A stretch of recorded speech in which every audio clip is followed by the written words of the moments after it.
I don't think we have a time for tomorrow. I don't think we can say now that in 2040 or 2002, whatever, 50, we'll have hundreds of robots or billions of robots. We have a billion plus people here today.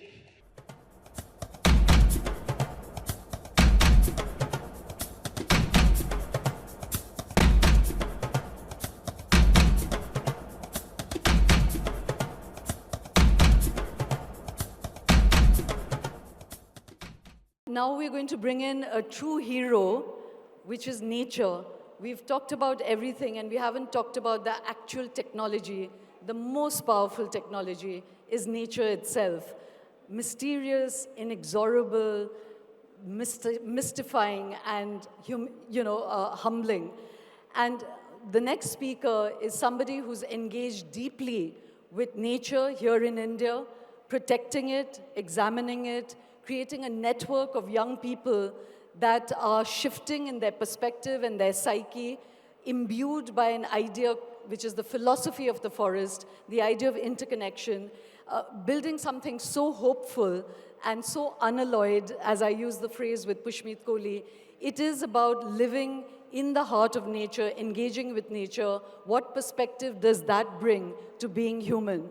The next speaker is a 3-time Green Oscar-winning filmmaker, conservationist, a very dear friend, and an absolutely exceptional human being, building, as I said, a kind of network effect, quite different from AI, but almost as powerful. Ladies and gentlemen, please welcome Rita Banerjee, founder of the Green Hub, 3-time Green Oscar winner, a very, very dear friend.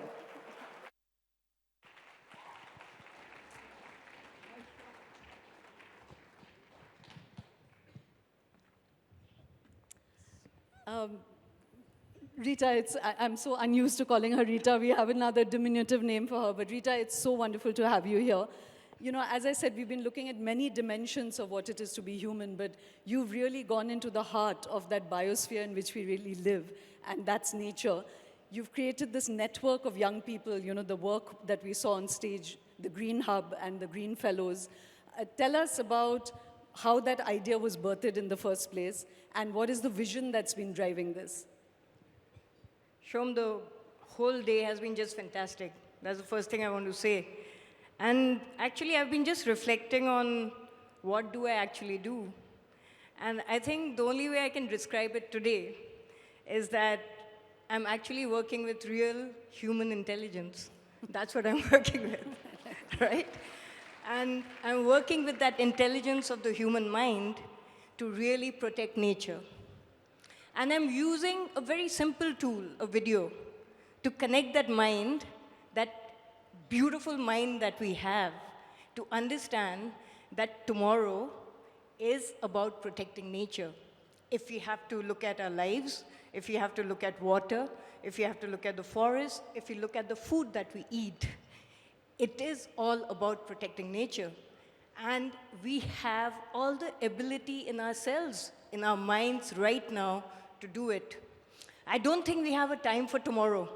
I don't think we can say now that in 2040 or 2002, whatever, 50, we'll have hundreds of robots or billions of robots. We have a billion plus people here today, right? 60% of the population in India, I don't know the global numbers, but I think it might be close to that, is 60% of the population in India is youth. They have beautiful minds. They have amazing minds to transform. So why can't we make that an asset? Why are we spending so much on that technology, which I love technology. I'm not saying that, and I see the potential of it to change the world. But right now, we need to live in the present and say that we have a billion plus people, we have these fantastic youth. Can we take them back to the forest and make sure that they can create a beautiful life for the future? You know, that's what I'm working on. That's amazing, Rita. And you know, like Pramod said, that all economic policy in India is about bringing people away from nature, away from the fields, into the cities. But there's no plan really to accommodate them in the cities, you know. So you've gone back there. Help us understand the kind of people and young people that you've worked with. You know, tell us some stories about the fellows. What is the geographies in which you're working? What are the transformations? Tell us through some stories, and then I'll come to this beautiful idea you have about the philosophy of the forest. I want you to explain that more. But what you said about this transformative potential of the young, of all the fellows, what is the social situation in which they were prior to your engaging with them, and what is that pivot that has happened? Yeah, so I'll go back a bit, Shom. I think the entire learning or the entire idea of Green Hub has come from my own personal journey. I think before I even started Green Hub, which was 10 years back, I think more than 20 years I was in the field traveling across India as a filmmaker. And I was, I think, fortunate enough to get into wildlife films. I think what happened was when you're traveling with your camera, it's a beautiful tool. I saw the leatherbacks arriving on the beach. I saw the whale shark. I saw the honey hunters using the forest wine to hang down these huge cliffs, right? These are just magical moments. You can't forget it. It's like something which remains frozen in your mind for life.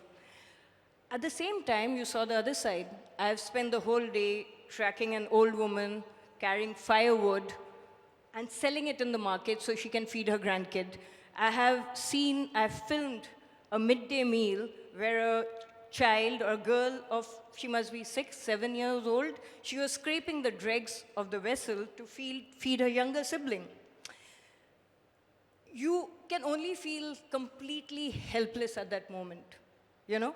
So while you have these amazing sides, you meet incredible people working on the ground, getting water back to a village, protecting a forest, protecting species, you have this other side too. So at the end of it, when you see solutions on the ground and at the same time you see destruction, how do you move forward? And the only way you can move forward is really creating a forest of people.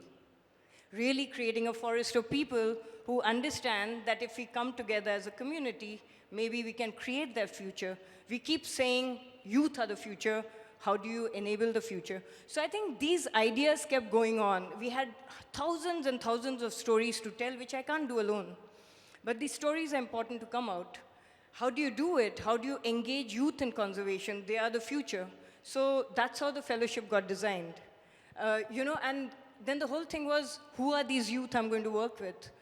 So then in India, you look at the marginalized, you look at the tribal population, you look at the disadvantaged people who are living in rural areas, who are living in remote areas, who have a lot of knowledge. But the education system tells them that this knowledge is not valuable. So you better leave, you go to the city and study while we take over your forest. It's as simple as that. So what are we doing with organic? A lot of people, even sitting here, even me, we talk about organic food. By default, Northeast was organic some time back. Today, we are getting the youth out of there and trying to sell organic back to them. Why? Why can't we have a development paradigm which looks at the value of community knowledge, which looks at the value of knowledge from the ground? And all these youth I'm talking about who are Green Hub fellows who you saw here in the camera are people like that. There's Vanmay who's bringing a forest back in his village. There's Sarah and Chajo. Chajo is from the Nokte community. Today she's using conservation education. She's documented the biodiversity of her village and taking it back to show her people that this is our biodiversity, let's protect it. So year after year, now after 10 years at least I can say, these minds are there to transform. These young people are there and they don't want to leave their homes. If we work with them, if we create an ecosystem around them through technology, through all of us here, I'm sure we have a potentially different model of development. So, I'm going to come back to the young people, but before that, I wanted to talk a little bit about the ecosystems that you've been working in, and we've been showing these pictures of amazing trees and, rivers, and you see the beauty of it. But I think we kind of blind out on how we, sitting in this comfortable hall, are connected with this world, So it's very National Geographic. You look at it, you like it. But you've been in these ecosystems. Bring that alive for us. Why do these ecosystems matter? What have you learned by being in the Himalayas or in Arunachal or in central India? Again, it's both the things. The forests which you saw here in the visuals, the last ones, they're actually the forests which exist in India. They're so thick that you can't see the ground. They're so diverse that many species are still being discovered. And the diversity which we have in India is absolutely mind-blowing. So we must understand that. We have thousands of moth species, while I think Europe has maybe only 2 or 3, right? I may be a bit incorrect, but mostly correct about this. We still have the diversity of animals, from tigers to lions to elephants to endless butterflies, birds. Right. Right? But at the same time, a lot of destruction is happening. A lot of forests are being given away to dams and everything else. So this is the landscape we are in. And if we look at today in India, the natural disasters are in our face. Sikkim had 3 landslides last year. We have landslides across the Himalayas all the time. Ladakh has ghost villages where people have left because there's no water. Look at the eastern coast of India. There are villages which have moved 3 or 4 times. I'm talking about 10 years, this village had already moved 3 times because of the sea level rise. Not because of climate maybe, but because of the number of ports being made.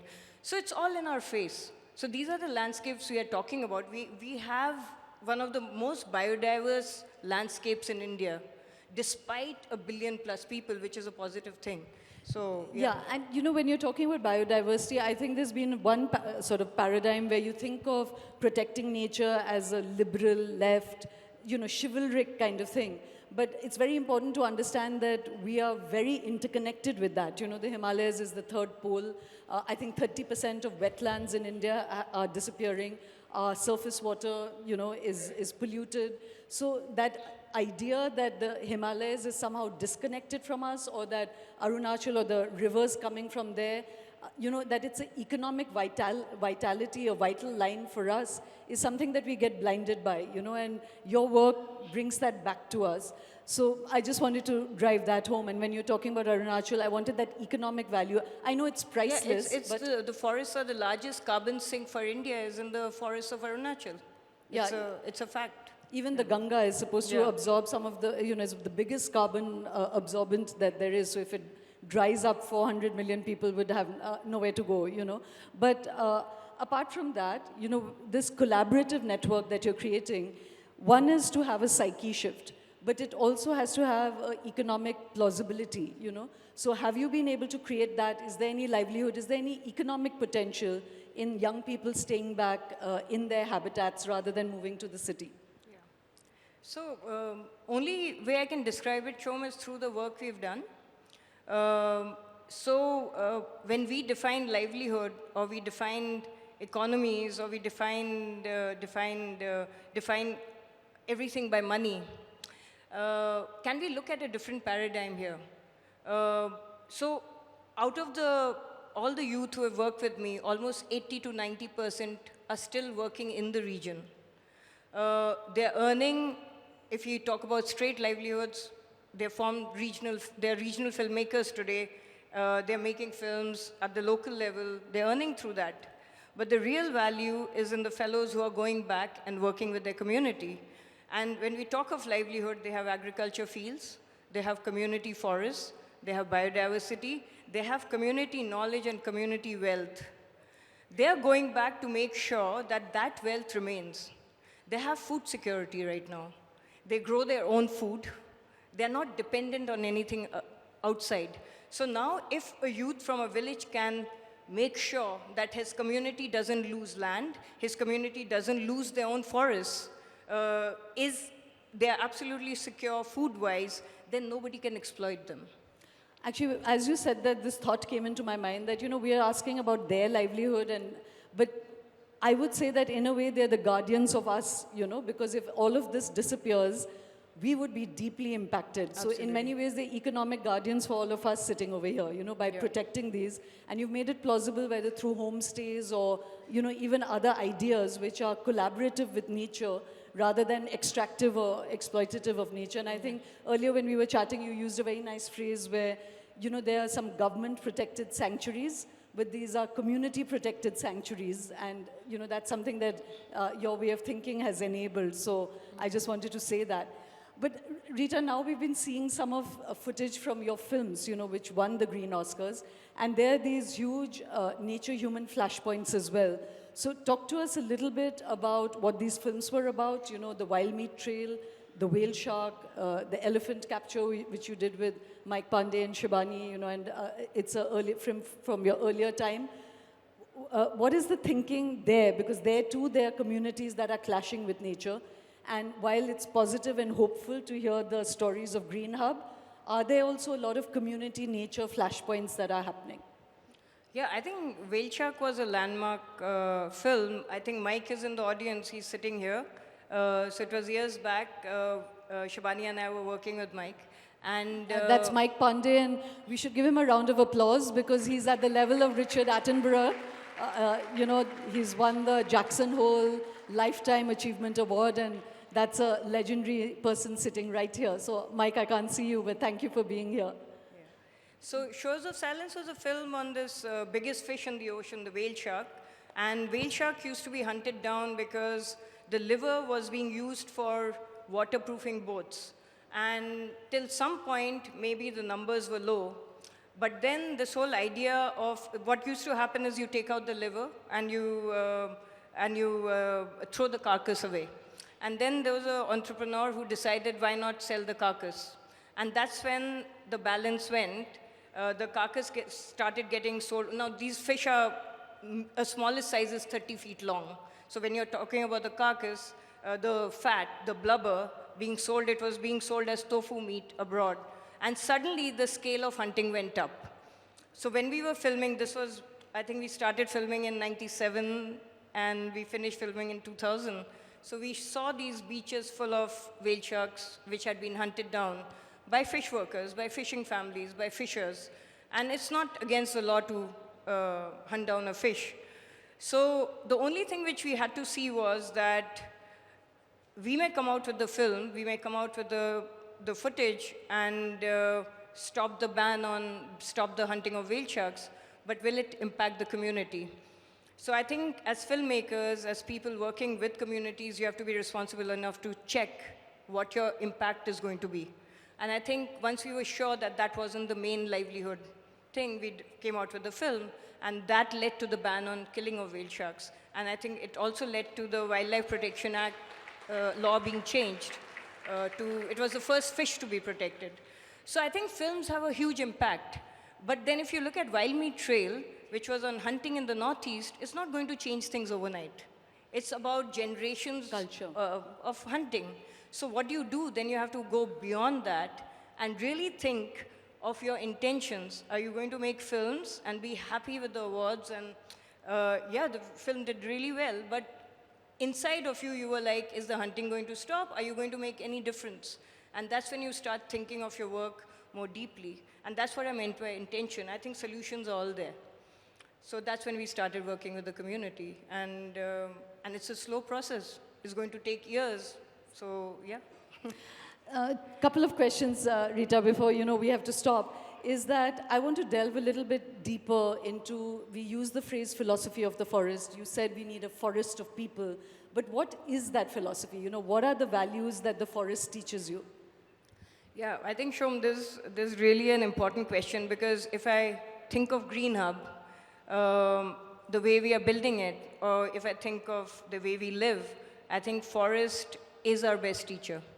It's the best architecture, natural architecture which exists, where the smallest thing, from the leaf litter to the snail, to the bark of a tree, to the animals which are there, to the canopy, to the roots, all form a very beautiful relationship of interdependence, of symbiosis, of life and death, actually.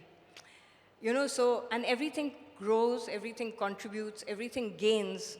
And if we can bring that system into everything we do, where nothing is in isolation, that's how nature works. It's not in isolation. And that's what we've been doing in Green Hub, where I think the nursery, if you look at the nursery, developing the fellows is like a nursery. It's like the seeds. And all our network and the collaborations which exist, whether it's organizations, whether it's researchers, whether it's even the funders, everybody together is kind of making that forest grow. When none of us are working alone, we are all contributing to each other's work, and everybody is growing together. I think if we can learn from that, I think then there is a future. So I feel that about technology also. It's very important to create an ecosystem around these youth or around people. Like you were talking about nature as a hero. For me, the heroes are the people who are really growing the forest back, who are bringing the river back, who are creating food for the poor. Can we create an ecosystem through technology, through people, through collaboration, which makes this paradigm grow into the next level of development, where ecological security and community well-being are at the core of it, and everything else builds towards that. That's what I feel. I think that's such a powerful idea, Rita. Uh, and as you said, you know, this building an ecosystem around technology, because the technology is in a way trying to erupt in isolation, you know. But this deep thought of thinking through not to stop it, not at all to stop the audacity of imagination, but to build this interconnected ecosystem around it and to curtail yourself when it will break, you know, that web of life is something that's a very deep thought that I'm taking from what you're saying. Two last bits. I don't know if the console has it, but you know, one of your fellows, and I think it really captured, it was a beautiful metaphor for the way we might be blind to a lot of the things that happen around us and the power, the maths, the beauty of nature and things that we can't see. We heard about microbes and there's this one. I'll ask the console to play it if it's cued and then you could just talk to us about that. Is it there? Maybe I'll. Just can you put some volume?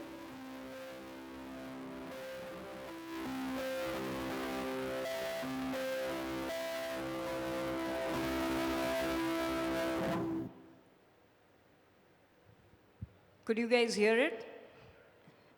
Yes. Okay. You want to just explain what that was?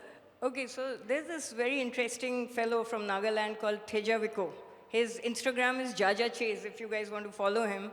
He just loves insects. And the little notes you saw, that thin line which looked like musical notes, are actually lacewing eggs. If you remove the lines, the music notes from that, these are lacewing eggs. So he was filming that, and he didn't know what it was, so he found out. Then he said, oh, this looks like musical notes. Let me draw a line across it. So he drew a line across it. And then he asked his cousin, Fenny, he took that note to her and said, hey, can you play that on the piano? And so that's the lacewing music that you heard here.